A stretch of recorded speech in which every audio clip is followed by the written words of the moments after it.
Madhya Pradesh Congress committee के प्रदेश प्रवक्ता advocate Pramod Kumar Dwivedi ने भाजपा सरकार पर ढोंग करके ढोल पीटने का आरोप लगाया। द्विवेदी ने बताया कि विगत 2003 से मध्य प्रदेश में लगातार खनिज संपदा खनन करने, पहाड़ खत्म करने, जंगल और हरियाली खत्म करने का काम अंजाम दिया जाता रहा है। नीतियां कागजी बनाई जाती रही।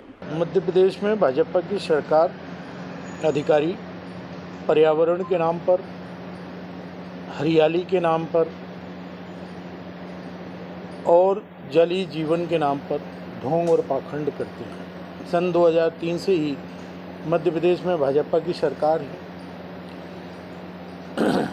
2003 से ही मध्य प्रदेश के पहाड़ों को, जिनमें से कुछ भागों को लीज पर दिया गया, उससे अधिक पहाड़ों की खुदाई की गई और खुदाई करके पर्यावरण को प्रदूषित किया गया। इसी प्रकार से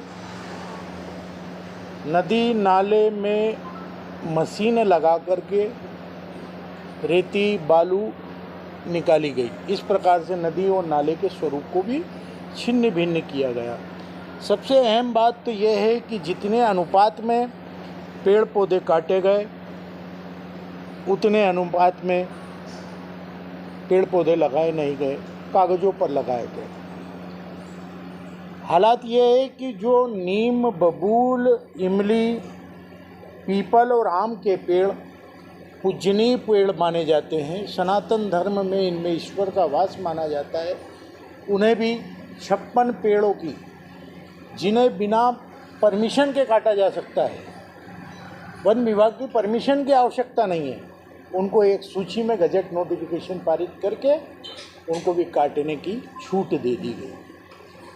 साथ ही साथ आप ये देखेंगे कि जब कॉलोनियाँ बनती हैं तो इन कॉलोनियों के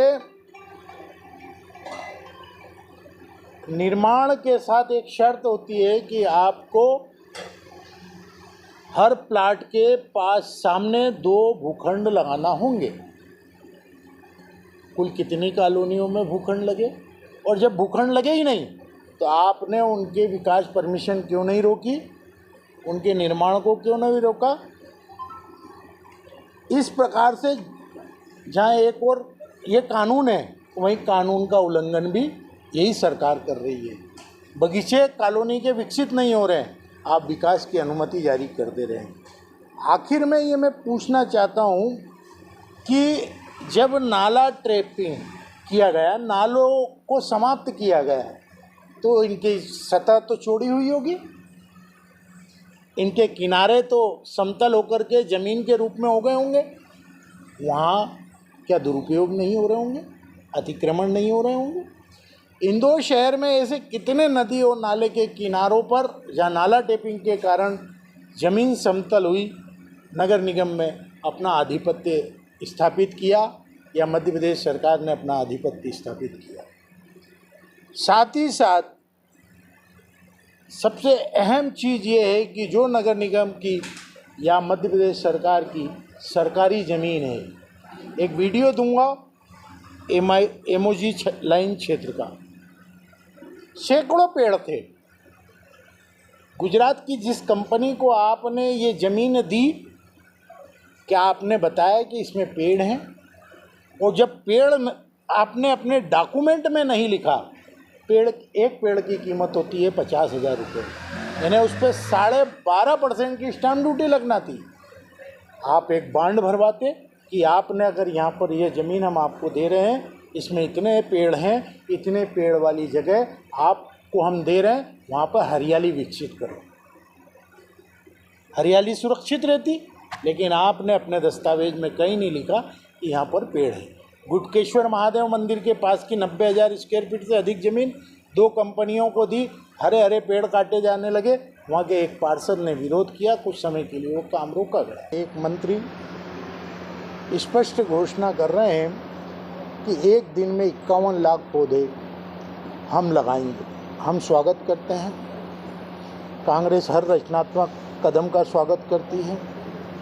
कांग्रेस याद दिलाना चाहती है कि इंदौर शहर में ही मध्य प्रदेश के आवास एवं पर्यावरण मंत्री महेश जोशी जी ने, चाहे अन्नपूर्णा मार्ग हो, बीजासन मार्ग हो, विजयनगर वाला मार्ग हो, इन क्षेत्रों में आवास एवं पर्यावरण और 20 सूत्री क्रियान्वयन मंत्री रहते हुए लाखों पेड़ लगाए थे जो आज भी जिंदा है।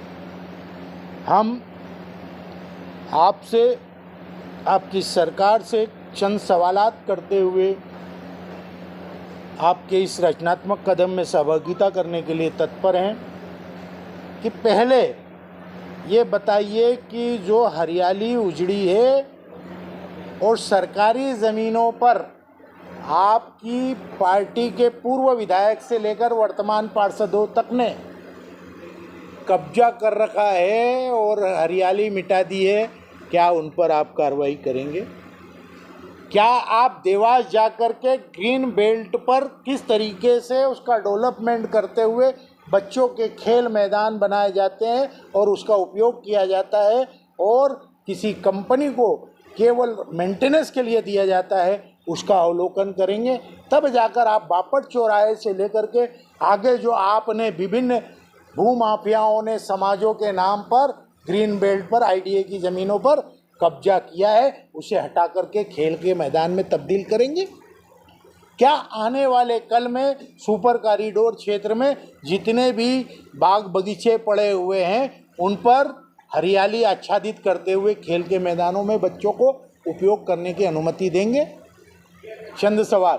और जिन अधिकारियों ने वन विभाग को खंडहर में तब्दील किया है, जिन अधिकारियों ने माफियाओं के साथ मिलकर के रातों रात जंगल साफ किए हैं, चाहे वो देवास के कमलापुर, नेवरी आदि क्षेत्रों के जंगल हों या खंडवा नाका वाले क्षेत्र के जंगल हों, आप ये बताएं कि क्या उन लोगों पर कार्रवाई होगी? साथ ही साथ 2015 में एक फर्जी पत्र महामहिम राज्यपाल राम नरेश यादव जी का जो जारी हुआ था और जिसमें 56 प्रकार के पेड़ पौधे काटने की नकली अनुमति जारी की गई थी, उस पर कार्रवाई करेंगे? ये कांग्रेस का सवाल।